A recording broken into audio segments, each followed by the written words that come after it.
Hello दोस्तों, मैं विकास जायसवाल आज आपका अपने YouTube channel career study with Vikas पर आपका स्वागत करता हूं। आज हम लोग पढ़ेंगे भारत की नदियों का दूसरा टॉपिक, जिसमें पढ़ेंगे गंगा नदी तंत्र और ब्रह्मपुत्र नदी तंत्र।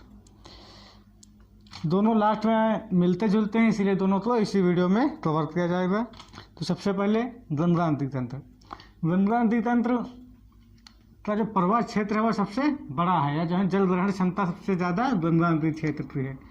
तो गंगा नदी भारत के उत्तराखंड के,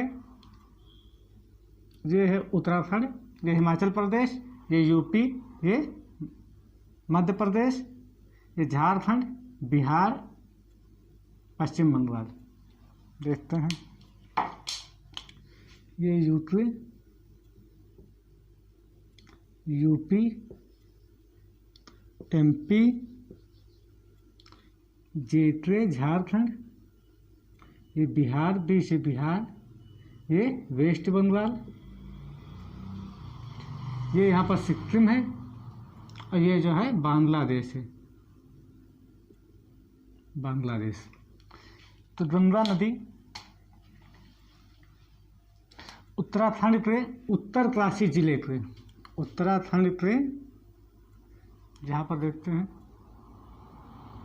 ये उत्तराखंड के उत्तरकाशी जिले से निकलती हैं और यूपी में प्रवाहित होते हुए फिर बिहार में, बिहार के बाद फिर झारखंड में, झारखंड के बाद पश्चिम बंगाल तक जाती है। इसकी लंबाई 2525 किलोमीटर है। इसकी लंबाई इससे पहले वीडियो में बता चुके हैं, 2525 किलोमीटर। कहाँ से निकलती है? उत्तराखंड के उत्तरकाशी जिले के गोमुख निकट गंगोत्री नामक ग्लेशियर से। उत्तराखंड के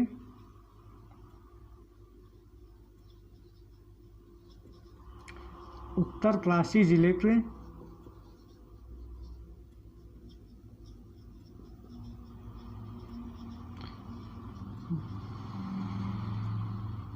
गोमुख के निकट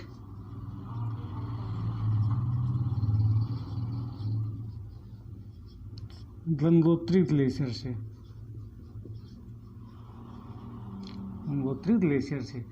इसी के जो सबसे बड़ी सहायक नदी है, जो हिमालय से निकलती है, हिमालय से निकलने वाली और गंगा की सबसे बड़ी सहायक नदी, जो गंगा के दाएं तट पर आकर मिलती है, उसे यमुना बोलते हैं। यमुना जो है उत्तराखंड के उत्तरकाशी जिले के, ये यमुना नदी है।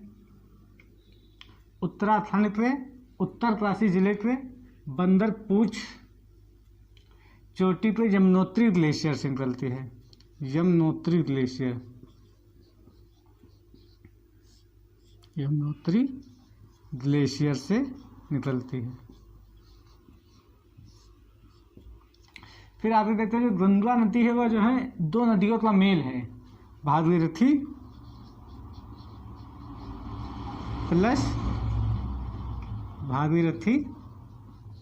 प्लस अलकनंदा।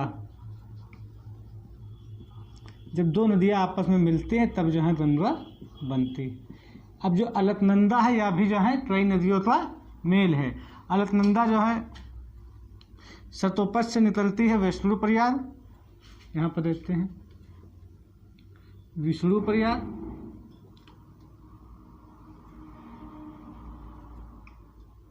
और धौली गंगा। ये है विष्णुप्रयाग, ये है धौली गंगा, जो सतोपथ से निकलती है, सतोपथ से निकलती है। ये विष्णुप्रयाग, नदी का नाम विष्णुप्रयाग, ये धौली गंगा।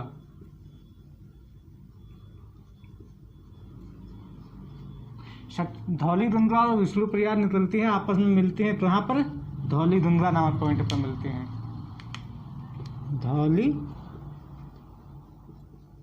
गंगा में मिलती हैं, तब इसका नाम होता है अलकनंदा।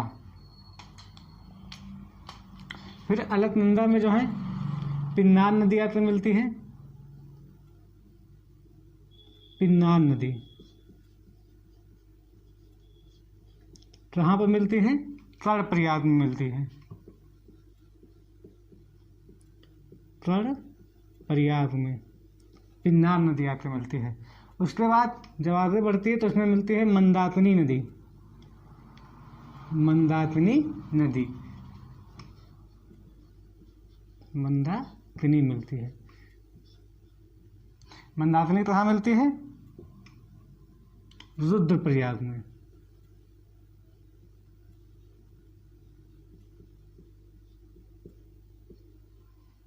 रुद्रप्रयाग में मंदाकिनी मिलती है।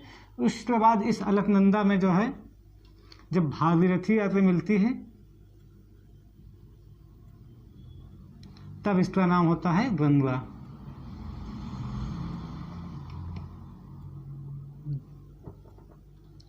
गंगा, ये अलकनंदा और ये भागीरथी,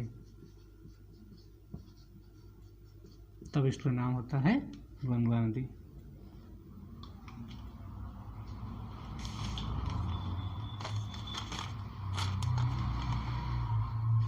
ये देवप्रयाग में आकर मिलती हैं। कहाँ मिलते हैं? देवप्रयाग। देवप्रयाग में आकर मिलती है तब इसका नाम होता है गंगा। तो ये यहाँ से इतनी बात समझ में आई। तो ये हो गई गंगा। अब यहाँ से गंगा हुई, ठीक, यहाँ से गंगा हुई। गंगा मैदानी क्षेत्र में कहाँ प्रवेश करती है? तो हरिद्वार में, उत्तराखंड में, यहाँ हरिद्वार में, हरिद्वार में जो है मैदानी क्षेत्र में प्रवेश करती है। उसके बाद ये यूपी में प्रवेश करते हुए बिहार, बिहार के बाद झारखंड, झारखंड के बाद पश्चिम बंगाल। इसकी जो सहायक नदी है यमुना, यमुना हिमालय से निकलने वाली और गंगा के दाएं तट पर मिलने वाली सबसे बड़ी नदी है। उसके बाद जो अन्य नदियां हैं यहाँ पर चंबल नदी, सिंध नदी, बेतवा, ट्रेन, ये हुई चंबल, ये हुई सिंध, ये हुई बेतवा, ये ट्रेन। ये चारों नदियां जो हैं कहाँ से निकलती हैं? मालवा के पठार से निकलती हैं। मालवा के पठार से निकलने वाली नदियां हैं। अन्य ये चारों नदियां जो हैं यमुना की सहायक नदियां हैं। ये गंगा की डायरेक्ट सहायक नदियां नहीं, ये यमुना की सहायक नदियां हैं। कहाँ से निकलती हैं? मालवा के पठार से निकलती हैं। इनका क्रम पूछा जाता है, कौन कौन सा? चंबल, सिंध, बेतवा, ट्रेन। उसके बाद प्रायद्वीपीय भारत से निकलने वाली दो नदियां हैं जो गंगा में जाकर मिलती हैं। तो ये जो है टोंस नदी, टोंस नदी, और नीचे वाली सोन नदी, ये है सोन नदी। टोंस नदी इलाहाबाद में जाकर गंगा से मिलती है।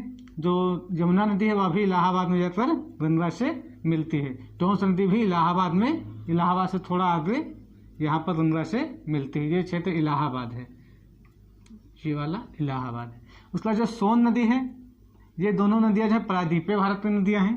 टोंस और सोन दोनों प्रायद्वीपीय भारत की नदियाँ हैं। सोन नदी मैत्रालय के पठार से, मैत्रालय के पठार से अमरकंटक चोटी से निकलती है।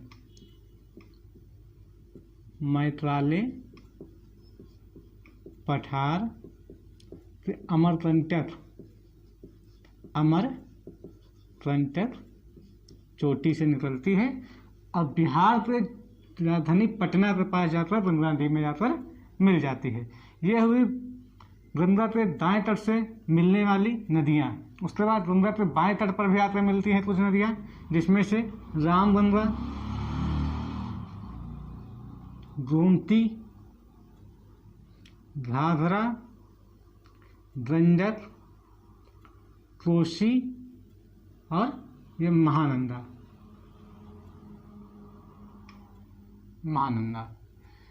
ये रामगंगा सबसे ऊपर, इनका भी क्रम याद रखना।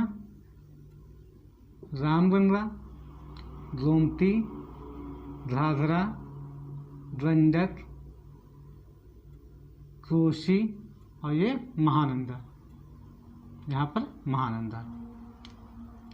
रामगंगा एकमात्र ऐसी नदी है जो उत्तर प्रदेश के पीलीभीत जिले के मैदानी या तराई क्षेत्र से निकलती है। उत्तर प्रदेश में तराई क्षेत्र है, वहाँ से निकलने वाली नदी रामगंगा नदी। रामगंगा के बाद गोमती नदी। गोमती नदी के किनारे जो है दो जिले बसे हुए हैं, एक लखनऊ है, ये जौनपुर। ये दोनों जो है जिले कहाँ हैं, तो गोमती नदी के किनारे हैं, लखनऊ और जौनपुर। ये जैसे जौनपुर, लखनऊ और जौनपुर गोमती नदी के किनारे हैं। उसके बाद जो ये घाघरा नदी, फिर ये गंडक नदी। गंडक नदी नेपाल से बहने वाली नदी है। गंडक को जो है नेपाल में नारायणी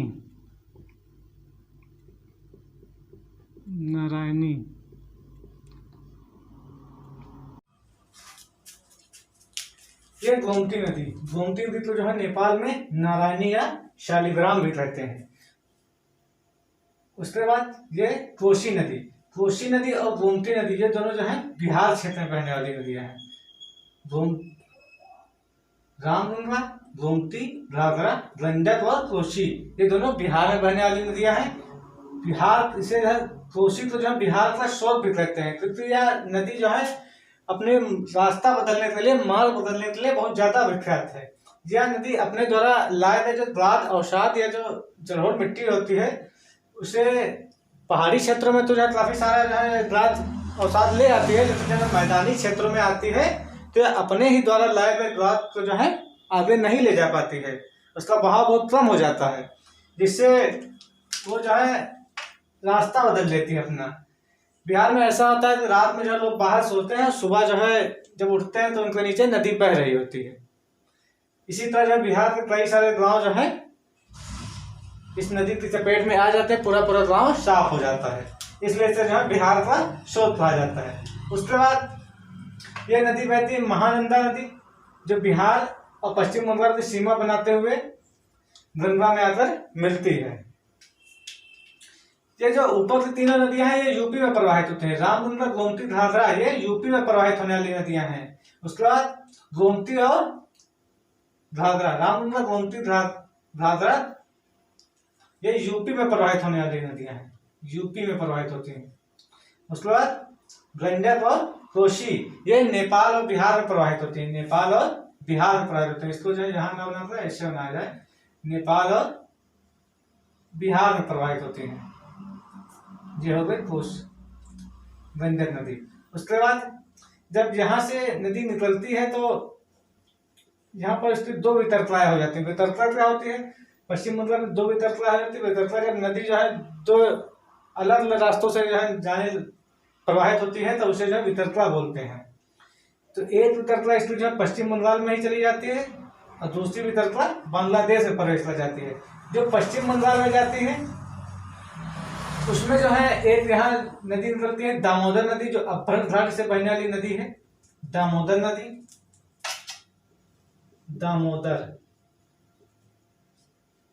दामोदर नदी जो है इसे हुगली नदी बोलते हैं। जो यह वितरकता है इसको हुगली नदी बोलते हैं। हुगली नदी में जाकर दामोदर नदी मिल जाती है और यह बंगाल की खाड़ी में जाकर गिर जाती है। यहाँ पर एक शहर बसा हुआ कोलकाता। कोलकाता जो है हुगली नदी के किनारे ही बसा हुआ है। यहाँ पर कोलकाता बसा हुआ है जो कि हुगली नदी के किनारे है। उसके बाद जो यह नदी है जो पश्चिम बंगाल में निकलने के बाद यह जो है बांग्लादेश में प्रवेश करती है। बांग्लादेश में इसका नाम हो जाता है पद्मा। गंगा का बांग्लादेश में नाम हो जाता है पद्मा।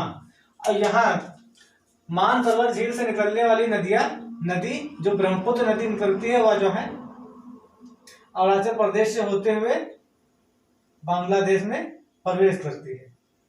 ये जो है ब्रह्मपुत्र नदी, जिसे यहाँ पर शांगपो भी कहा जाता है। शांगपो, भारत में ब्रह्मपुत्र, चीन में शांगपो, और जब यह बांग्लादेश में प्रवेश करती है तब इसका नाम हो जाता है जमुना। यमुना नहीं, जमुना। इसे जे से लिखते हैं, जे से लिख दिया, जमुना। उसके बाद यहाँ मणिपुर से निकलने वाली एक नदी है जिसे मेघना बोलते हैं। मेघना नदी जो मणिपुर से निकलती है, मेघना नदी कहाँ से निकलती है, मणिपुर से। मणिपुर से निकलने वाली नदी मेघना नदी जब आके इसमें मिलती है तो उसकी संयुक्त धारा को मेघना बोलते हैं। संयुक्त धारा को मेघना बोलते हैं। जब ये पद्मा और जमुना आकर मिलती है तब भी इसकी संयुक्त धारा को पद्मा बोलते हैं। तब इसकी संयुक्त धारा को पद्मा बोलते हैं। ये जमुना ये पद्मा, ये जमुना ये पद्मा, जब ये दोनों आपस में मिलती है तब इसका नाम पद्मा। पद्मा के बाद जैसे मेघना नदी आकर मिलती है तब इसका नाम मेघना। यही मेघना नदी जो है बंगाल की खाड़ी में जाकर गिर जाती है और यहाँ पर जो है डेल्टा बनाते हैं, इसे सुंदरवन डेल्टा बोलते हैं। सुंदरवन डेल्टा। और ये यहाँ पद्मा नदी से, यहाँ पद्मा से मेघना तक का क्षेत्र मैत्रोवन के लिए प्रसिद्ध है। मैत्रोवन क्या होते हैं? ये लवड़ीय प्रकार के वन होते हैं। जब समुद्र में जहाँ ज्वार आता है उससे ये बने वन होते हैं, इसे जो लवड़ीय प्रकार के वन होते हैं मैत्रोवन। सबसे ज्यादा यहाँ पाए जाते हैं पश्चिम बंगाल में, उसके बाद गुजरात में पाए जाते हैं, उसके बाद आंध्र प्रदेश। मैत्रोवन के लिए सबसे ज्यादा पश्चिम बंगाल, उसके बाद गुजरात, उसके बाद आंध्र प्रदेश में पाए जाते हैं। इसे सुंदरवन डेल्टा कहते हैं, जो भारत का सबसे बड़ा डेल्टा है। भारत का सबसे बड़ा डेल्टा। इसमें कुछ वन पाए जाते हैं, इसमें सुंदरी नामक वृक्ष पाए जाते हैं, सुंदरी नामक वृक्ष पाए जाते हैं, इसीलिए इसका नाम सुंदरवन पड़ा। मैद्रोवा, ट्राइसोरिना,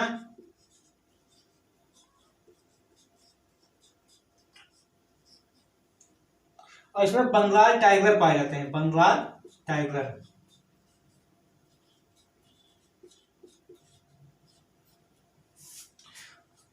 उसके बाद ब्रह्मपुत्र नदी, यहां से सिक्किम से निकलने वाली नदी, सिक्किम से जेमू ग्लेशियर से, जेमू ग्लेशियर से निकलने वाली नदी है तीस्ता नदी, जो है ब्रह्मपुत्र नदी में आकर मिलती है।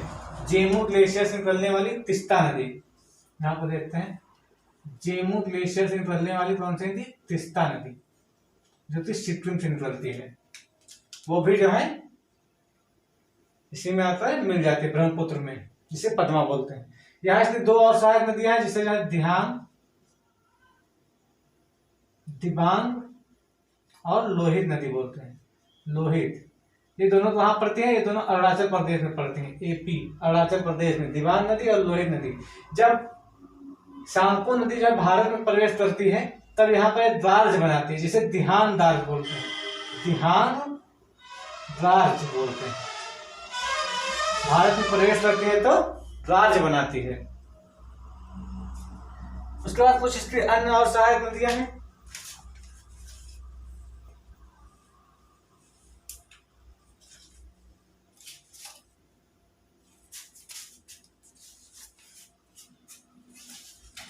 ब्रह्मपुत्र की कुछ अन्य भी सहायक नदियां हैं, जिसमें दिबांग, लोहित के अलावा धनसिरी और सुबानसिरी।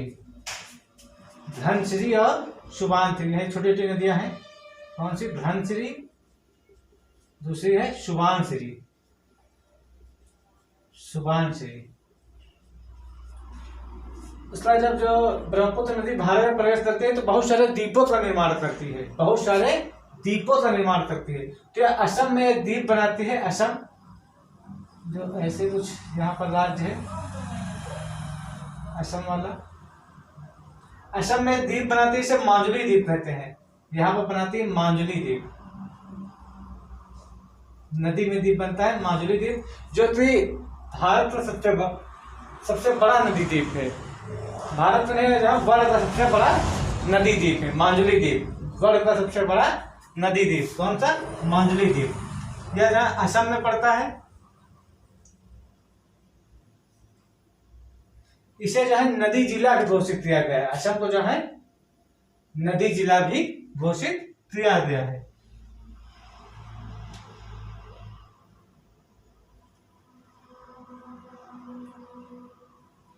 बस इस वीडियो में इतना है। आप लोगों को समझ में आया होगा। अगर समझ में आ रहा है तो आप लोग लाइक करिए, शेयर करिए और सब्सक्राइब भी करिए। जय हिंद, जय भारत।